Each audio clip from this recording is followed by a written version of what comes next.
नमस्कार, real education hub में आपका स्वागत है। आज हम उत्तर प्रदेश के प्राचीन इतिहास से संबंधित कुछ तथ्यों को देखेंगे। अगले दो वीडियो मध्यकालीन इतिहास और उत्तर प्रदेश के आधुनिक इतिहास के बारे में होंगे। तो चलिए शुरू करते हैं। मिर्जापुर, सोनभद्र, बुंदेलखंड, प्रतापगढ़ के सराय नाहर राय से उत्खनन में प्राचीन एवं नवपाषाण काल के औजार मिले हैं। हाल ही में प्रतापगढ़ के लाहुरा देव में जो है चावल के प्राचीनतम साक्ष्य मिले हैं। आलमगीरपुर से हड़प्पा कालीन वस्तुएं प्राप्त हुई हैं। यह हड़प्पा सभ्यता के पूरे विस्तार को प्रकट करता है। आलमगीरपुर से कपास उपजाने के साक्ष्य प्राप्त हुए हैं। देखिए, जब हम उत्तर प्रदेश के ऐतिहासिक स्थलों के बारे में पढ़ेंगे तो ये सारे पढ़ेंगे, जैसे आलमगीरपुर है, अयोध्या है, कान्यकुब्जे, इन सारी स्थानों के बारे में पढ़ेंगे। तो यहाँ भी हम पढ़ेंगे और वहाँ भी पढ़ेंगे। अगला देखते हैं, शतपथ ब्राह्मण में कौशल यानी अवध का उल्लेख प्राप्त होता है। प्राचीन काल में उत्तर प्रदेश का जो क्षेत्र गंगा के मैदान में स्थित था मध्य देश कहलाता है। मध्य देश आधुनिक उत्तर प्रदेश में कुरु, पांचाल, काशी, कौशल, सूर, चेद, वत्स, कुशीनगर के मल्ल आदि महाजनपद स्थापित थे। कुरु महाजनपद की राजधानी इंद्रप्रस्थ थी। यह मेरठ से दिल्ली तक विस्तृत था। एक बार मैप में देख लेते हैं इन महाजनपदों की स्थिति क्या थी। देखिए, हम यहाँ महाजनपद वाला मैप देख सकते हैं, तो इनकी स्थितियां हम देख लेते हैं। यहाँ देखिए, कुरु है, पांचाल है, कौशल है, मल्ल है, वज्जी है, काशी है, वत्स है, चेदी है, मत्स्य है और शूरसेन है। ठीक है, इनकी राजधानियाँ, कुरु की राजधानी इंद्रप्रस्थ है, पांचाल की अहिच्छत्र कांपिल्य है, कौशल की श्रावस्ती है, मल्ल की कुशीनगर है, वज्जी की वैशाली है, काशी की वाराणसी है, वत्स की कौशाम्बी है, मत्स्य की विराटनगर है, चेद की शक्तिमती है, सूरसेन मथुरा है। तो चलिए आगे के बिंदुओं को पढ़ते हैं। पांचाल महाजनपद बरेली, बदायूं, फर्रुखाबाद क्षेत्र में स्थापित था।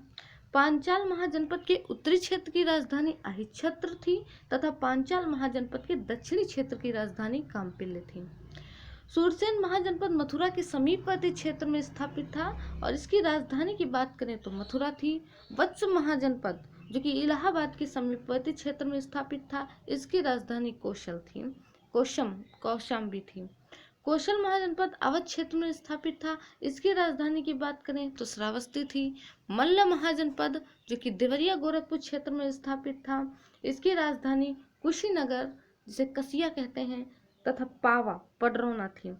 काशी महाजनपद की राजधानी वाराणसी थी। चेदी महाजनपद की राजधानी शुक्तिमती, यह बांदा के समीप जो है क्षेत्र पड़ता है। नेक्स्ट पॉइंट देखते हैं। हेंगसोंग जो कि एक चीनी यात्री था ने अपने यात्रा विवरण में अतरंजी खेड़ा को पीलोशान कहा है। अतरंजी खेड़ा के बारे में भी हम आगे पढ़ेंगे, यहाँ जान लेते हैं। अतरंजी खेड़ा में गैरिक मृदभान तथा कृष्ण लोहित मृदभान संस्कृतियों के अवशेष प्राप्त हुए हैं। अतरंजी खेड़ा से 1000 ईसा पूर्व के लौह प्रयोग, धान की खेती, वृत्ताकार अग्निकुंड के साक्ष्य प्राप्त हुए हैं।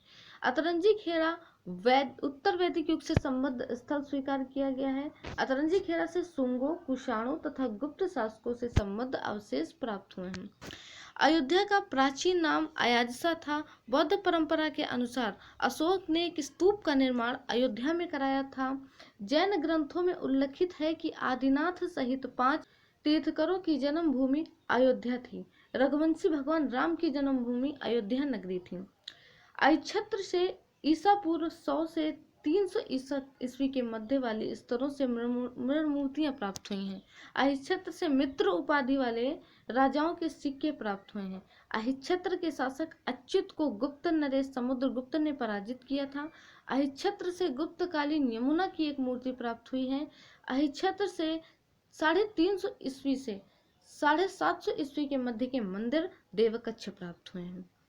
प्राचीन काल में कन्नौज कान्यकुब्ज के नाम से प्रसिद्ध था। कन्नौज में पहली बस्ती के साक्ष्य उत्तरी काले मृदभांड युग से कुषाण युग तक के प्राप्त हुए हैं। कन्नौज गुप्त शासकों तथा मौर्यों के समय प्रमुख नगर था। कन्नौज के सर्वांगीण उन्नति पुष्यभूत शासक हर्षवर्धन के समय हुई। शासनकाल 606 से 647 ईस्वी। हर्षवर्धन के काल में कन्नौज नगर महोदय श्री कहलाता था। कन्नौज पर अपनी प्रभुता स्थापित करनी है तो गुर्जर प्रतिहारों, पालों एवं राष्ट्रकूटों के मध्य दीर्घकाल तक त्रिदलीय संघर्ष हुआ था। गुर्जर प्रतिहारों ने कन्नौज पर सर्वाधिक समय तक शासन किया था। 1018 से 1019 ईस्वी में महमूद गजनवी ने कन्नौज पर आक्रमण किया था। मोहम्मद गोरी के आक्रमण के समय कन्नौज का शासक जयचंद गहरवाल था। अगला बिंदु देखते हैं, बौद्ध काल से संबंधित है। बौद्ध काल में कपिलवस्तु शाक्य गणराज्य की राजधानी थी। कपिल ऋषि के वास से इस स्थल का नाम कपिलवस्तु पड़ा था।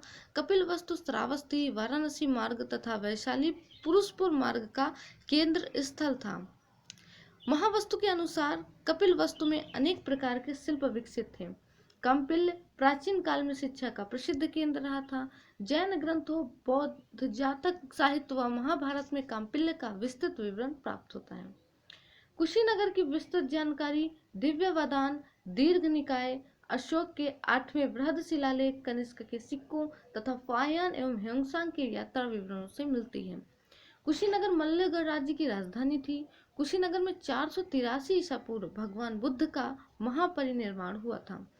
कुशीनगर प्रमुख व्यापारिक मार्ग श्रावस्ती वाराणसी मार्ग का प्रमुख केंद्र स्थल होने के कारण प्रसिद्ध व्यापारिक नगर भी था। कुशीनगर पर हूणों के आक्रमण के भी साक्ष्य प्राप्त होते हैं। कौशाम्बी को आद्य नगरीय स्थल भी कहा जाता है। यह वत्स महाजनपद की राजधानी थी। कौशाम्बी को मगहों ने राजधानी बनाकर दूसरी तीसरी शताब्दी में इसे राजनीतिक आर्थिक महत्व प्रदान किया था। कौशाम्बी को हूण नेता तोरमाड़ से विशेष क्षति पहुंची थी। कौशाम्बी थेर पंथ का प्रमुख केंद्र था। कालसी में अशोक का 14वां शिलालेख प्राप्त हुआ है। यही संस्कृत पदों से उत्कीर्ण ईंटों की एक छोटी सी वेदिका मिली है जो 300 ईस्वी के शासक शीलवर्मन के अश्वमेध यज्ञ स्थल का साक्ष्य है।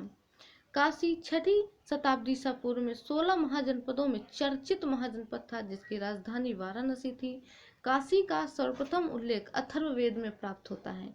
महाभारत के अनुसार काशी की स्थापना दिवोदास ने की थी। काशी की स्थापना याद रखेंगे दिवोदास ने की थी। एटा जिले के कंटीगरा गांव के टीलों से 5000 वर्ष पुरानी सभ्यता के प्रमाण मिले हैं। गुप्त काल, कुषाण काल तथा समकालीन महाभारत काल के चित्रित भांड पेटेड ग्रेवियर मिले हैं। इससे पूर्व इन टीलों से राम रावण युद्ध, बाली सुग्रीव युद्ध तथा राम सीता की मूर्तियां भी निकाली जा चुकी हैं। गढ़वा में कुमार गुप्त प्रथम के 2 शिलालेखों तथा स्कंद गुप्त का एक लेख प्राप्त हुआ है। देवगढ़ से प्राप्त पुरातात्विक साक्ष्यों से गुप्त काल के विशेष स्थापत्य एवं मूर्ति कला के साक्ष्य मिले हैं। मंदिरों में दशावतार मंदिर बहुत उल्लेखनीय हैं। देवगढ़ से जैन तीर्थकर ऋषभ देव की पुत्री ब्राह्मी द्वारा उत्कीर्णित लिपियों का अभिलेख मिला है। देवगढ़ से चंदेल शासकों के अभिलेख मिले हैं। प्रयाग के अशोक स्तंभ पर हरिसेन द्वारा रचित समुद्रगुप्त का प्रशस्ति लेख प्राप्त है। अगला बिंदु देखते हैं, गुप्तों के पतन के पश्चात हर्षवर्धन, गुर्जर प्रतिहार, चंदेल, गढ़वाल शासकों ने प्रयाग पर अपना आधिपत्य स्थापित किया था। हर्षवर्धन प्रति 5वें वर्ष प्रयाग में महामोच परिषद का आयोजन करता था। हर्षवर्धन का 628 ईस्वी का ताम्रदान पट्ट लेख बांसखेड़ा से प्राप्त है जो तत्कालीन इतिहास जानने का मुख्य स्रोत है। बांसखेड़ा अभिलेख में हर्ष की वंशावली, प्रशासनिक संरचना, सैनिक अभियानों का उल्लेख है। बांसखेड़ा अभिलेख में हर्षवर्धन द्वारा अहिच्छत्र भुक्ति के मरकट सागर गांव को कर मुक्त करके 2 ब्राह्मणों को दान देने का उल्लेख प्राप्त होता है। बांसखेड़ा अभिलेख में हर्ष के हस्ताक्षरों की अनुलिपि उत्कीर्ण है। हर्षवर्धन की राजधानी कन्नौज थी। तो इस तरह से हमने देखा कि बांसखेड़ा अभिलेख जो है, जो कि प्रयागराज में मिला था, वो कितना इम्पोर्टेंट है।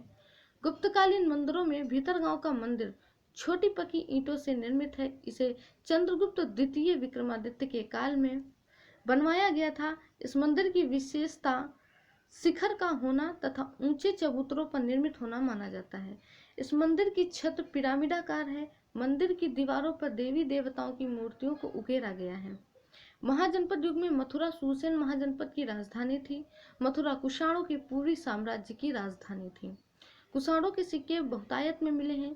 समुद्रगुप्त ने मथुरा के गणपति नाग को पराजित किया था। मौर्योत्तर युग में मथुरा एशिया से संबंध रेशम मार्ग से जुड़ा हुआ था। मथुरा शाटक वस्त्र निर्माण का प्रमुख केंद्र था। मथुरा भगवान कृष्ण की जन्मभूमि है। मथुरा श्वेतांबर जैन मत का केंद्र था। मथुरा में बौद्ध मत की सर्वास्तिवादी विचारधारा का उद्भव व विकास हुआ था। वहीं मथुरा में मथुरा कला शैली में बुद्ध की प्रथम मूर्ति निर्मित हुई थी। मथुरा कला शैली का प्रमुख केंद्र लगभग 300 वर्षों तक बना रहा था। 1028 ईस्वी में महमूद गजनवी ने मथुरा के मंदिरों को ध्वस्त कर लूटपाट की थी। 1670 ईस्वी में औरंगजेब ने मथुरा के कृष्ण मंदिर, जो कि वीर सिंह बुंदेला द्वारा निर्मित था, उसको नष्ट किया था। भरतपुर राज्य की राजधानी मथुरा थी, जिसकी घोषणा सूरजमल जाट ने की थी। राजघाट, जो कि वाराणसी के समीप है, इससे उत्तरी काले मृदभांड संस्कृति के अवशेष प्राप्त हुए हैं। श्रावस्ती 3 प्रमुख व्यापारिक मार्गों उत्तरापथ, दक्षिणापथ, मध्यपथ के केंद्र में स्थित होने के कारण राजनीतिक व्यापारिक गतिविधियों का केंद्र स्थल थी। श्रावस्ती भगवान बुद्ध की प्रिय नगरी थी। यहाँ के साहूकार अनाथ पिंडक ने जेतवन महाविहार बौद्धों को अनुदान में दिया था। जैन तीर्थकर शंभुनाथ एवं चंद्रप्रभु श्रावस्ती से संबद्ध थे। आजीवक संप्रदाय के प्रवर्तक मखली गोशाल की जन्मभूमि श्रावस्ती थी। श्रावस्ती से कनिष्क के 2 अभिलेख प्राप्त हुए हैं। अगला पॉइंट देखते हैं संकीसा। संकीसा महाजनपद युग का पांचाल जनपद में प्रमुख नगर था। बौद्ध परंपरा के अनुसार संकीसा में भगवान बुद्ध इंद्र व ब्रह्मा के साथ स्वर्ग से धरती पर आए थे। महात्मा बुद्ध ने संकीसा में स्त्रियों की प्रव्रज्या को संघ में अनुमति दे दी थी। भिक्षुणी उत्पल वर्णा दीक्षा पाने वाली प्रथम स्त्री थी। संकीसा में स्कंदगुप्त का एक सिक्का भी मिला है। सारनाथ प्राचीन काल में ऋषिपत्तन मृगदाय ऋषिपत्तन मृगदाओं के नाम से प्रसिद्ध था। सारनाथ में भगवान बुद्ध का धर्मचक्र प्रवर्तन भी हुआ था। मौर्य सम्राट अशोक ने सारनाथ में एक सिंह स्तंभ बनवाया था। स्वतंत्र भारत का राज चिन्ह इसी सिंह शीर्ष स्तंभ को अपनाया गया है। सारनाथ का सिंह शीर्ष स्तंभ मौर्य प्रस्तर कला का उत्कृष्ट उदाहरण है। ह्वेनसांग के समय सारनाथ थेरवाद का प्रमुख केंद्र था। सारनाथ में गुप्तकालीन धमेक स्तूप निर्मित है। फाहियान ने इसका विस्तृत उल्लेख किया है। सोहगौरा से उत्तरी काली ओपधार मृदभांड संस्कृति के अवशेष प्राप्त हुए हैं। सोहगौरा से मौर्योत्तर काल के सिक्के, कुषाणों के सिक्के प्राप्त हुए हैं। हस्तिनापुर से ऊपरी गंगा घाटी की संस्कृतियों के अनुक्रम की जानकारी मिली है। हस्तिनापुर से मृदभांड संस्कृतियों के से लेकर मौर्योत्तर युग तक के साक्ष्य मिले हैं। हस्तिन नामक शासन ने हस्तिनापुर की स्थापना की थी। किसने? हस्तिन नामक शासक ने हस्तिनापुर की स्थापना की थी। महाभारत युग में वह कौरवों की राजधानी थी। मौर्योत्तर युग में निर्मित प्रतिमाएं मथुरा के दत्तवंशी शासकों के सिक्के, कुषाणों के सिक्के, योद्धियों की मुद्राएं हस्तिनापुर के उत्खनन में मिली हैं। हड़प्पा युग से संबंध अवशेष हुलास से मिले हैं। हुलास खेड़ा से कुषाण काल से गुप्त काल तक के भौतिक अवशेष प्राप्त हुए हैं। हुलास खेड़ा से कुषाण कालीन 200 मीटर लंबी सड़क, सुनियोजित जल निकासी की व्यवस्था, कार्तिकीय की स्वर्ण प्रतिमा, चांदी के आहत सिक्के, कुषाणों के ताम्र सिक्के मिले हैं।